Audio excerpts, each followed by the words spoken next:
तो हमारे शास्त्रों में मंत्रों में बड़ी सामर्थ्य है।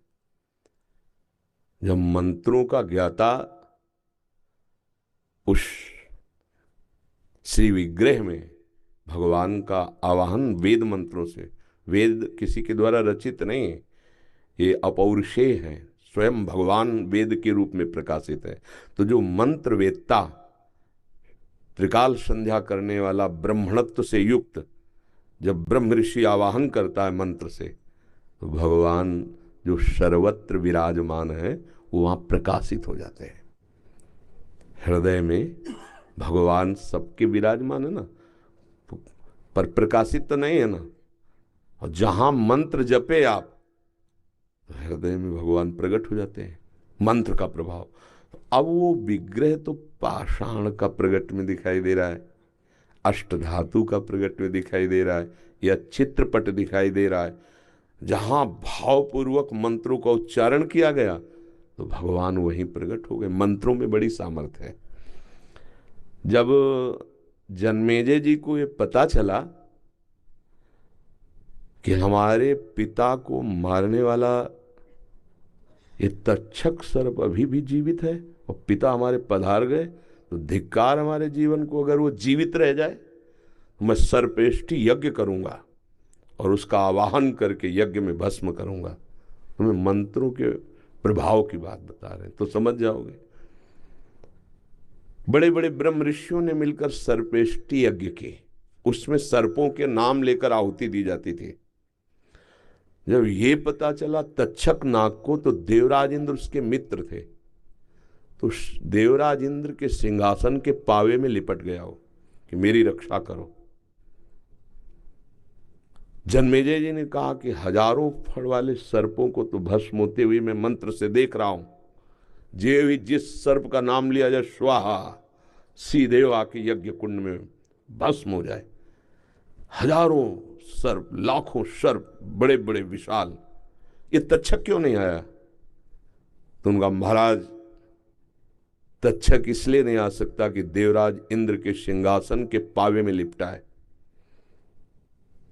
बोले ऐसा मंत्र नहीं कि सिंहासन सहित स्वाहा हो जाए। बोले आप आदेश करो, देवराज इंद्र सहित सिंहासन सहित तक्षक अभी, तो उनका हमारा आदेश है, यजमान का आदेश। मंत्रवेत्ता ब्रह्म ऋषियों ने जे ही मंत्र पढ़ करके, तो देवराज इंद्र तो कूद गए सिंहासन से, पर सिंहासन में लिपटा हुआ तक्षक ऐसे मड़रा रहा था। तो आस्तिक नाम के जो एक ब्रह्म ऋषि हुए, भांजे थे वासुकी नाग के, उन्होंने देखा कि तक्षक चित्कार मार रहा है, तो भांजे थे सर्पों के, वो तत्काल उन्होंने कहा तिष्ठ तिष्ठ, वही रोक दिया। और जन्मेजय जी से कहा कि मैं भिक्षा मांगने आया हूं यज्ञ में, और मांगने वाले को यज्ञ में ना नहीं कहा जाता, ये आहुति मुझे प्रदान कर दो। वैसे यज्ञ बंद हुई। देवराज इंद्र सहित स्वाहा, अगर रोक ल देते, ल कूद ले जाते उसी में। द्रोणाचार्य जी ने मित्रता की द्रुपद से, तुम्हें मंत्रों की बात, द्रुपद से, द्रुपद जी ने कहा कि जब मैं राजा बनूंगा और कभी आपको आवश्यकता हो तो आप आ जाना, क्योंकि आप ब्राह्मण हैं, ब्रह्म ऋषि हैं, और मैं राजकुमार हूं, दोनों गुरुकुल में पढ़ते थे। बिल्कुल सारांश में बता रहे। द्रुपद राजा बने पांचाल देश के। अब महाराज को जब अश्वस्थामा प्रकट हुए द्रोणाचार्य के, तो आवश्यकता बढ़ी, तो उनको याद आया मेरा मित्र राजा द्रुपद। तो वहां गए द्रोणाचार्य जी और कहा मित्र पहचाने? तो उनका भिक्षुक होकर मेरे को मित्र बोलता है? तो उनका मैं द्रोणाचार्य हूं। बोले हाँ तो क्या हुआ, है तो भिक्षुक ही, तो मुझे मित्र कैसे कह सकता है?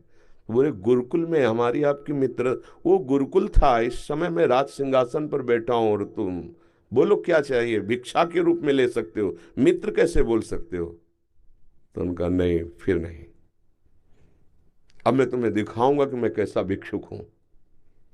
जब पांडवों और कौरवों को धनुर्विद्या की शिक्षा दी, पारंगत हो गए, तो कहा गुरुदक्षिणा, द्रुपद को परास्त करके बंदी बना के हमारे चरणों में डालो।